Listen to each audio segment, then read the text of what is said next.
Hey everyone, welcome back to the Grace and Truth podcast. My name's Taylor Bacon. I'm the associate pastor at Grace Resurrection Methodist Church. I'm James Williams, senior pastor. And in this week's episode, we are talking about part 2 of our series on the Methodist theology. And this week, we're diving into what it means to do ordination or to be ordained in an independent Methodist church like us. So let's dive into this week's conversation.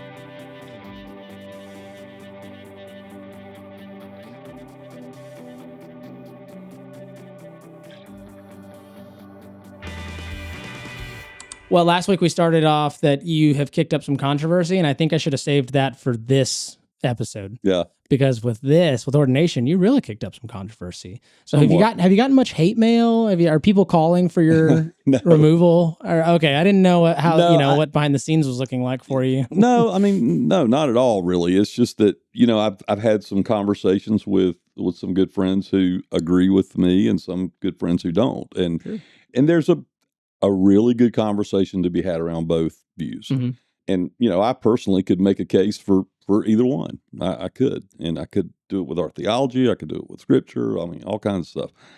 But Taylor, as you know, it was a big decision for me to step out of a denominational structure. And I did that very intentionally with a lot of prayer. The church that we were in before, they still are trying to figure all that stuff out, I think, a little bit. But I knew that what God called me to do was definitely be independent. That was one of the reasons that I came to Georgia, because Grace Resurrection had made that decision already. And that was very attractive to me. And they have a lot of the same views that I have about some of that now. But we all have been a part of a system that said you got to do ordination a certain way. Mm-hmm. And I'm not saying that it's a bad thing. I'm just saying that I think that probably it's not as life and death as we've made it in some ways over the years. And it is a controversial decision for some people, for sure. It's not very controversial for me. I think that God's power comes through lots of different avenues, not just certain titles in the church. Yeah, I totally agree. And I think the best way for us to capture that in this episode would be I think we'd do it this way. So how about you share your ordination experience? Okay. I will share mine. Okay. And then we'll end it by talking about how we've decided, at least for right now, to do it here at Grace Resurrection. Yeah. And we'll let our audience kind of see the similarities, the differences, and kind of decide for themselves. Well, I think that's a good way to start, because your experience and my experience were pretty different. Because mine was what it was. Some folks probably won't understand why I made the decision I made. But not only did my ordination go really smoothly, and it was a really good experience for me, and I felt treated fairly, and I felt that people wanted to see me succeed. And it was nerve-wracking because that process is just tough in the Methodist system. You have to learn a lot of things. You have to write a lot of things. You have to defend those things that you believe in right.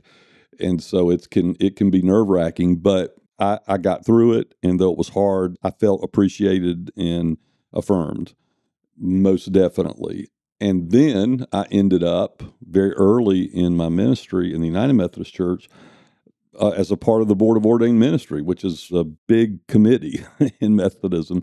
They make all of the decisions about who the pastors are going to be and who's going to be ordained and who's not going to be ordained, which are harder conversations that happen. And so over the years, I was able to be, I think, a very positive part of people's ordination experiences. So I was torn as I began to question that over the years. And I started to question it before I was disaffiliated. My experience with the Board of Ordained Ministry and really interviewing people over the years who came to us and said, I'm called, can you please ordain me and give me a church? Some of those experiences were really good, and some of those were very questionable. And I sometimes wondered, did we make the right decisions in the right way? And we tried to. I think we tried to always do that. But I did see folks sometimes get hurt. Sometimes it was their own fault because of the way they had done things or hadn't done things. But sometimes it was just circumstantial. Our system was what it was. If you were pretty well known when you came before the board, you probably had an easier time getting through. If you weren't real well known, then you probably had a little bit more of a difficult time getting through the ordination process because, people would, if they knew you, they'd try to help you. If they didn't know you, they weren't going to try to help you. And I struggled with that because, again, I was treated very fairly in my ordination process, but I did see people over the years that were not.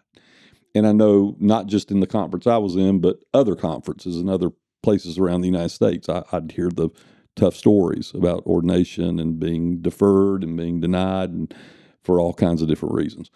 So even though I had a good experience, I still felt God was pressing on my spirit about whether this is really the way to do it. When someone says I'm called, when someone says I know God has called me to serve him fully with my life, and is it the best way to do it with all the steps and the boxes that need to be checked? We talked about that last week with the boxes and the denomination. And also, how often did it happen without the prejudices that people have about different theological bents and different backgrounds? And it got hairy to me over the years as I watched it. Again, not that it didn't happen well most of the time, but there were times when I thought, do we really need to have people jump through these kind of hoops? Do we really have to have a bishop put their hands on the head of a person in order for them to be fully ordained and answer the call that God's put on their life? We talked about John Wesley a lot last week. I can tell you that he did not necessarily feel that way. And I put a lot of faith in, what he believed as he started this whole thing. So I've come to a place where I believe that the ordained can ordain. And when I say that, what I mean is if you are an ordained minister and you have been proven worthy of that, and you've done the accountability and you've done the work, then you should be able to ordain your brother or sister who says, I'm called. And that is a bit controversial with some folks in Methodist circles. But there are also a lot of Methodists who agree with me. So I'm becoming more and more in good company. Yeah, no, absolutely. And I think I hear a lot of differences, some similarities in my own journey and process. And I started ordination in Louisiana. I was serving First United Methodist Church of Baton Rouge. And I mean, I think you've said this before. I mean, well, really, just the ordination process can be a 3-year process. That's right. Not even counting your seminary education. That's right. So if you count your seminary education, it's a 6-year process. Yes. And a lot of people start ordination, go through seminary, and then finish it. That's right. That's pretty common. So I started mine when I was probably maybe halfway through seminary. I might have been a little more than halfway through seminary. And I thought, okay, because seminary was really like a discernment tool for me. I knew I was called to ministry, and I knew I wanted to go to seminary, and I felt called to that. I just didn't know what after that looked like. And so, but as I got into seminary and took the different classes that I did, I thought, I think I am still called to lead a church and to lead the church, help lead the church. And so I started ordination in Louisiana, and all of this, but just a peek behind the curtain for people who don't know, when you say you feel called to ordain ministry, you talk to the lead pastor of your church. They recommend you to the district. So then your district superintendent picks you up, and then you talk to them. Yep. And then they send you on what's called a candidacy retreat, which is a weekend of discernment. And that's kind of your ordination group. And then you meet with your ordination group and your ordination mentor I did like once a month for like 6 months. Yeah. And that's kind of a discernment tool. And you do a year of candidacy. So you do a year of discerning, which I think is really good. Because they're saying, are you sure? Yeah. Are you sure you want to do this? Let's take some time. Let's have you talk with mentors and peers and go through these experiences together. And once you hit the end of that year, and there's a whole other list of technicalities you have to meet. But once you get to the end of that year, then you start meeting with all the committees, the district committee of ordained ministry, like James said, the board of ordained ministry. You take a 300 question psychological evaluation, which... That's when where I was most surprised that I passed that. I thought you were going to say that I passed. So then, like, at least with me, I took that evaluation. This is my favorite story, and I guarantee this guy's not going to listen to this episode, so I can share it this way, but this is just my favorite experience in ordination. Change the names. We had all, so Jimmy, we had all just done our psych evals, and we were meeting as an ordination group. It was probably 8 of us in that group, and there was a guy in this group. He said, guys, some of those questions were really weird and I didn't know how to answer them. And all of us were kind of like, some of them, but most of us were like, that was pretty straightforward. Yeah. And he goes, there was one that asked me if I ever heard voices in my head. And I thought, well, of course. The Holy Spirit speaks to me in my head all the time. And I said, dude, they're trying to see if you're schizophrenic. And he's like, what? And I'm like, yeah, that's for psych patients. That's what that test is for. And he's like, oh no, I don't know if he made it through or not. But that was so. Yeah. So and actually the questions have gotten better. I mean, when I took it 30 something years ago, there were a lot of weird questions. Yeah. And I think they've changed some of those. Well, and when you know what you're taking. Yeah. You're kind of like, what? Hey, do you enjoy lighting things on fire? All right, you're trying to see if I'm a pyro. No, I don't like enjoying setting things on fire. It's pretty obvious. But I went through all of that, and it was enjoyable. I liked it. It was an experience I'd look forward to for much of my life, much of my adult life at least.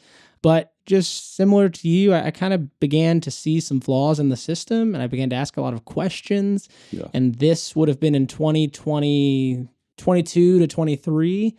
When things in the United Methodist Church were really kind of heating up in terms of who's going this way and who's going that way. The GMC had launched at this point, and so I was asking all of these questions, and I was talking to mentors, and then through a mutual friend, I got introduced to James, and I thought, man, maybe this idea of an independent Methodist church is... And the funny thing is, my wife reminded me recently that the first church I ever served was a United Methodist church, and I thought, man, I would love if I could be a part of a Methodist church, but not a part of a denomination. I thought that all the time in ministry because I love the theology. I don't love the denomination piece of it. It seems like a distraction to me. Yeah. And that's what happened. And I thought, wow, that's pretty convenient. And so, but I struggled with that for a long time. At the church we served in Kentucky together, my title had pastor in it, but I struggled with imposter syndrome. Mm-hmm. Oh my gosh. Like I hesitated. What do you do? I'm a pastor. There was so much hesitation in my voice. I just didn't know. I was like, am I though? Yeah, I think our system, my whole life I was told, well, you have to do this, and I never did the final thing. So, and you did, you passed everything. Yeah. You just needed to have the bishop put hands on your head. Yeah. I just needed the commissioning. Because you were really struggling with whether you should be in that setting. Right. And I think it was just kind of the time that I was getting ordained. Yeah. I was going through the process. I think had I done it prior to maybe 2019, I don't think I would have been asking the same questions. I would have thought, this is fine. Yeah. But post that general conference, which is the worldwide meeting of all the Methodist delegates come together, like post that, I started asking all these questions. What does this mean? What does this mean? And after 5 years of that, I just kind of came to the conclusion of, I just don't think I belong here anymore. Yeah. But that was really tough. And it took, and I had finished seminary. I had a title that said I was a pastor. Yeah. But it took me another 3 years up until the ordination process here at Grace Resurrection that I thought, okay, I think I can confidently say that I'm a pastor now. Yeah. So walk us through what ordination has looked like here. I guess I went through it here, but you orchestrated all of it and you set it up. So as we close today, walk us through your thinking behind ordination in structurally, not so much theologically, but structurally in an independent Methodist church. You've kind of teased out some bits of it. But so I'm going to probably go around the bend here as I talk about this, but I think it'll help folks understand some things a little better. So my ordination credentials are on my wall in my office. And a lot of people will see that and they'll say, well, I thought you disaffiliated.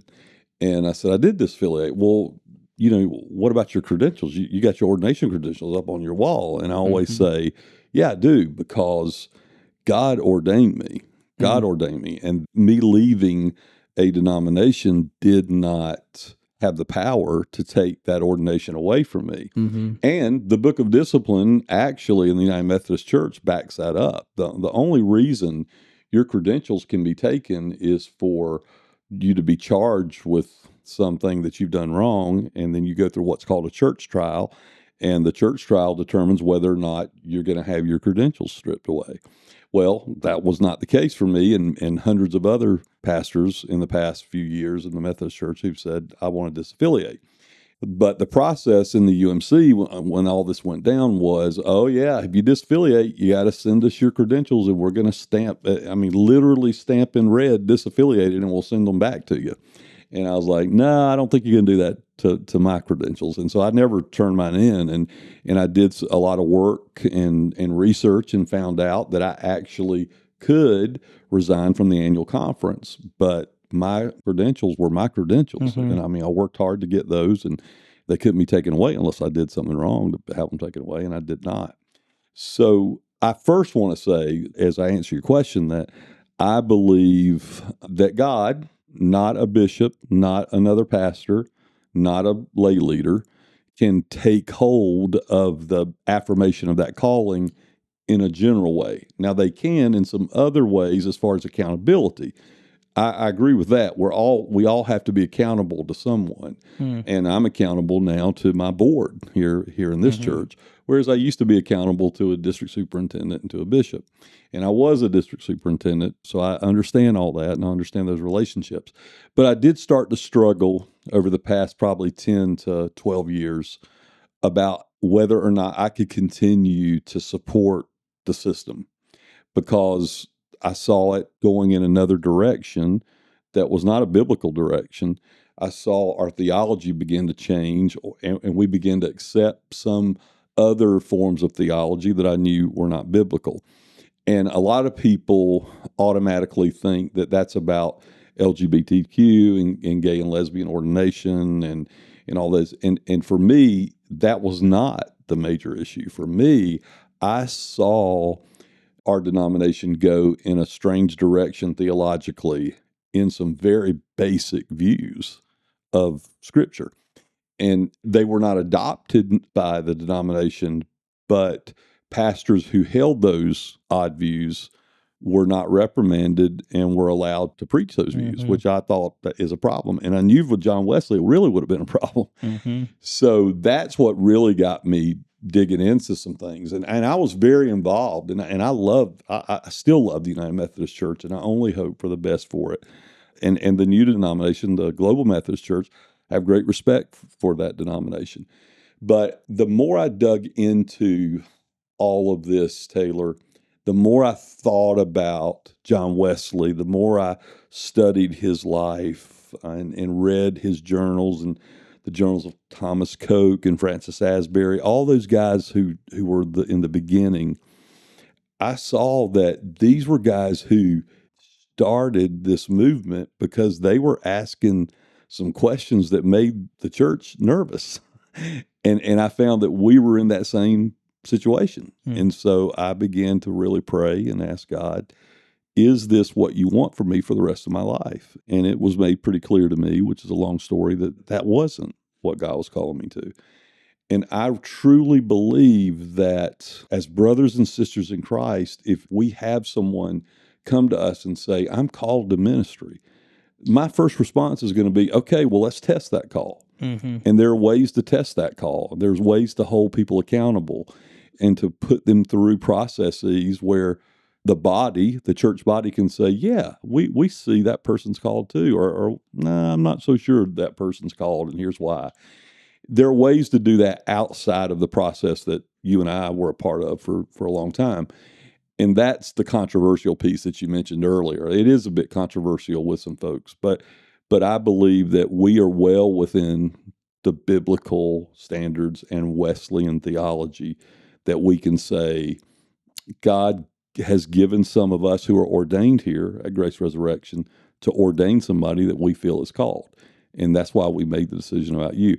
Now, I'll admit it was helpful that I knew your background and that you had been tested by the system and passed. That was helpful to me, but I think we could have done that with you even without that. So It's just I think the 21st century, if it's telling the church one thing, I think the 21st century, the church is having to learn not to major on the minors, because the church, as we have declined and lost focus and lost really influence, what we have done is we've majored a lot on the minors, things that really did not make all the difference in the world.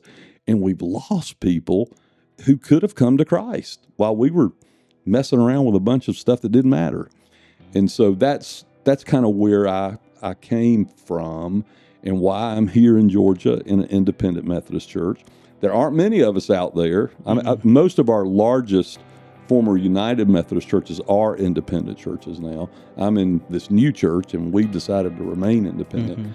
So we're a small group of people, and we did make history with what we did with you at your ordination service. That not only was it a great thing to happen in this church, the history of this church, but also you're a part of a very small group of people who've been ordained into an independent Methodist church. I mean, you're not alone. There are people all over the United States who are doing it, but that was a big deal for us, and I think we did it well. Yeah, I think we did, and I think it set a precedent, but it still held the integrity of the process intact. Absolutely. I never felt like the integrity of the process was compromised, and I think I feel much less like an imposter now than I did before. Well, that's a wrap on this week's conversation, but we hope it's been a meaningful one to you, and we hope that you will share it with others so that it can be meaningful to them. And as always, you can find us on YouTube, Apple Music, Spotify, and on our website at graceresurrection.org. We'd love for you to keep joining us each week for our next episodes of the Grace and Truth podcast. But until next time, may the good Lord bless and keep you. Until we meet again.